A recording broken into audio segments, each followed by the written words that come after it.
Praise the Lord. கர்த்தருடைய நாமத்துக்கு மகிமை உண்டாவதாக. ஓசியா 11:3 கர்த்தருடைய வார்த்தை சொல்கிறது, நான் எப்ராயிமை கைப்பிடித்து நடக்க பழக்கினேன், ஆனாலும் நான் தங்களை குணமாக்குகிறவர் என்று அவர்கள் அறியாமல் போனார்னு சொல்லுங்க. தேவன் எப்ராயிமுடைய கரத்தை பிடிச்சி அவனுக்கு நடக்கிறதுக்கு சொல்லி கொடுக்குறாங்க.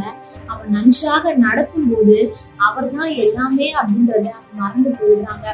ஆமாங்க, ஒரு தகப்பன் ஒரு பிள்ளையோட கரத்தை பிடிச்சி அது நடக்கிறதுக்கு சொல்லி தரது போலதான் நம்முடைய பரலோக தேவனும் நம்முடைய கரங்களை பிடிச்சி நம்ம கடந்து வந்த எல்லா சூழ்நிலைகளிலுமே நம்மளை வழி நடத்திருக்கிறாங்க. ஆனா பல நேரங்களிலும் அவர் தான் எல்லாமேன்றத நம்மளும் மறந்து போயிடுங்க.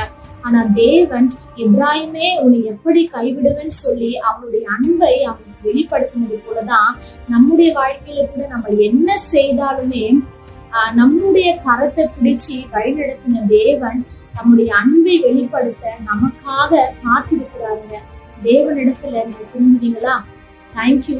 God bless you.